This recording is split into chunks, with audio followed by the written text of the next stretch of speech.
With more than a decade on the air, the much-loved reality TV show Pawn Stars has faced its share of scandals over the years. With controversies that include legal troubles, public embarrassment, and an arrested cast member, here are the scandals that have rocked Pawn Stars.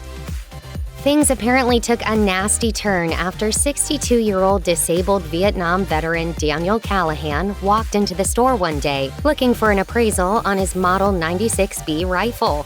As Right This Minute reported, Callahan alleged, Rick and Richard Harrison placed him in a chokehold, dragged him through the store, and threw him onto the sidewalk.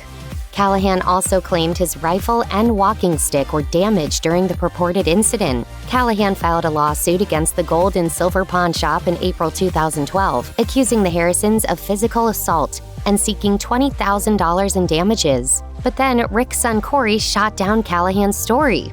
In the Las Vegas Review-Journal, Big Hoss claimed Rick and Richard weren't even in the same room as Callahan, and also that the Vietnam vet was the real aggressor. He was absolutely irate with a weapon in his hand, screaming, "I want to see the owner." The way he was acting, it was in our best interests to get him out of there. The Pawn Stars cast members are no strangers to brushes with the law. In 2014, they found themselves at the center of a legal battle yet again, this time for allegedly melting down a stolen antique coin collection. According to ABC News, David Walters claimed his niece, Jennifer Beckman, stole his costly coin cache in 2013 and then sold it to the gold and silver pawn shop. Walters claimed the haul netted a total of $12,375 when Beckman sold it, but he maintained the actual value to be closer to $50,000. As soon as Walters realized the coins were missing, he immediately reported his niece to the authorities. But when the cops contacted the shop, the coins couldn't be identified. As a spokesperson for the store told Fox News, they may have been melted down. They may have been sold. They may be in buckets with like coins waiting to be evaluated. The spokesperson disputed the valuation claim made by Walters before insisting none of the Pawn Stars cast members had done anything illegal. Pawnbrokers deal with a spectrum of people: the strapped for cash, the desperate, the opportunists, the regular Joes just looking to score a bargain. Rick Harrison has encountered them all. In an interview with NPR, Harrison shared that the store's busiest time is when there's a big boxing match, saying, "I don't know what it is about fight fans. They always bet more than they can afford to lose." Harrison then admitted he regularly acts as an unofficial bail bondsman for a certain sector of his clientele: pimps. When they get arrested, they will always have someone bring their jewelry down to me. I will loan them half of what they paid for it, and that's their bail money. Corey Harrison treated the aptly named Spectators Bar to a performance they'll likely never forget during a booze-fueled Jefferson City night out in 2014. According to Radar Online, Corey and some biker buddies were riding in a sponsored motorcycle tour when they decided to make a pit stop in the Missouri capital. Harrison had allegedly been partying hard for 7 nights straight before hitting the town. As one eyewitness claimed, this particular night, Corey was very drunk. You could tell when we walked in the bar that it was not going to go well. Perhaps inspired by Missouri's Show Me State nickname, after downing copious amounts of shots, Harrison proceeded to expose himself, then publicly urinate. However, the show wasn't over yet. After posing for fan photos with his pants down, Harrison picked up a bar stool and threw it, resulting in him getting tossed out of the premises. Corey later apologized for the drunken debacle, telling E! News, "Not my finest moment, obviously. I sincerely apologize to everyone for my behavior. I am truly sorry." That was a ride, man. Corey Harrison was back making headlines again in 2021 for all the wrong reasons. TMZ revealed that Big Hoss rented an RV for a short vacation in the California desert in 2020. However, according to the vehicle's owner, William Villafana, Harrison apparently failed to return the RV on the agreed date and in one piece. Villafana claimed Harrison's assistant called a day later to say the vehicle had been involved in an accident and they were going to have it towed back. But it took another 2 days before the damaged vehicle finally arrived. In addition to actual bodywork damage, Villafana also alleged the RV's awning had been ripped off, with empty bottles and eggs all over the place inside. Villafana told TMZ the damage would cost up to $30,000 to repair, and that because of the vehicle's state, he had to cancel 10 reservations. He also claimed that Harrison refused to pay for the damages, forcing him to file a police report. Harrison's rep told TMZ, "Corey rented the RV. The pop-outs wouldn't go back in, and it was not drivable. He had it towed back to Las Vegas and had insurance on it." Well, that is going to make one hell of a story. Over its 19 seasons, the Pawn Stars cast has made bank. According to history, Rick Harrison is worth an estimated $8 million. Corey, Big Hoss Harrison, and Austin, Chumlee Russell have accumulated around $5 million each. Not surprisingly, given the show's success, its network has also scored big. As Celebrity Net Worth reported in 2014, history rakes in a cool $3 million per episode. But there's no such thing as trickle-down economics in the world of reality TV.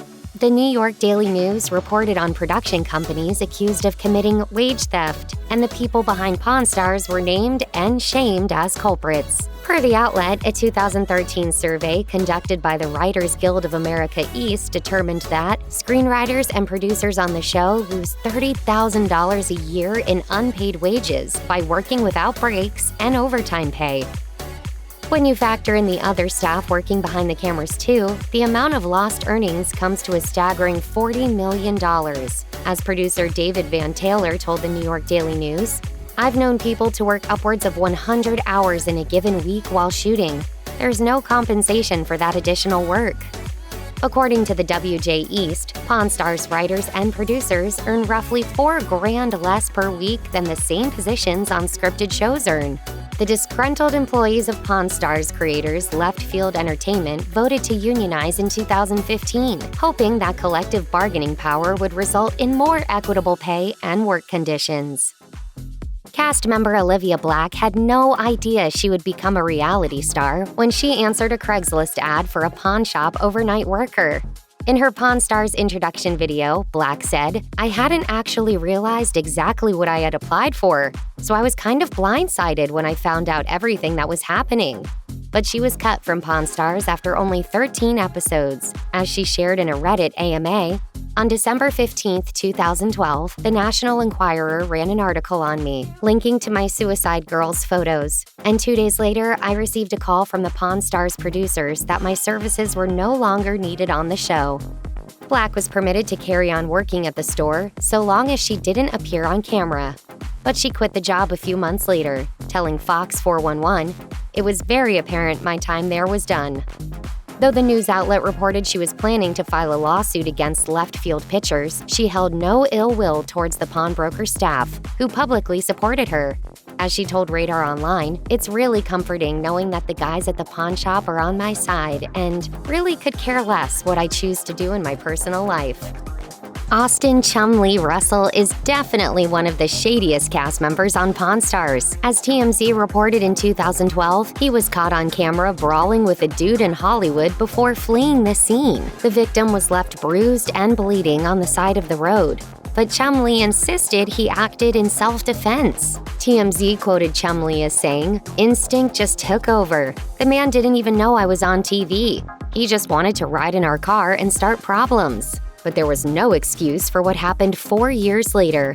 As reported in the Chicago Tribune, Russell landed in jail after being arrested on suspicion of 20 felonies. The arrest came after cops raided Chumlee's house as part of their investigation into sexual assault allegations made against him. The charges were ultimately cleared, but TMZ reported the raid netted the cops, quote, "a huge laundry list of narcotics, including weed, meth, and Xanax." They also discovered traces of cocaine and 12 guns, 8 of which were unregistered.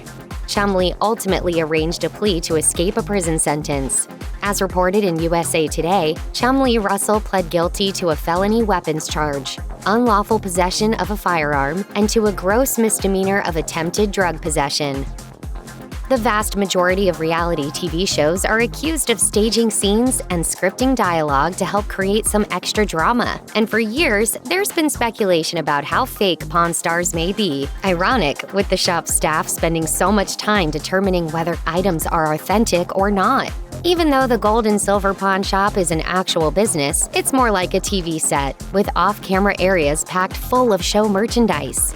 As the shop's website explains, busy schedules and Nevada privacy laws mean the cast make impromptu stops by the store, meaning they don't exactly have regular shifts. On top of that, all potential sale items that appear on the show are examined ahead of time. Store manager Travis Benton told the Las Vegas Review-Journal that items are viewed by producers first, who decide if they're worthy of going on air. And as shop employee Rocco Landy shared with the news outlet, a seller is coached on how to act while on camera. It can take several tries to get it right. Pawn Stars fans were shocked when Richard Harrison died in 2018 after a long battle with what the public later learned was Parkinson's. Rick announced his 77-year-old father's death on Instagram. "He was my hero, and I was fortunate to get a very cool old man as my dad." But a more shocking revelation was yet to come. Richard Harrison died a wealthy man. Before his passing, he had completed a will, listing his wife Joanne and sons Rick, Joseph, and Christopher as his heirs. In 2017, however, as reported by The Blast, Harrison amended his will to exclude his youngest son Christopher, but did not include an explanation. Long before there was the show Pawn Stars in Las Vegas, Nevada, there was Pawn Star, a store located in Florida.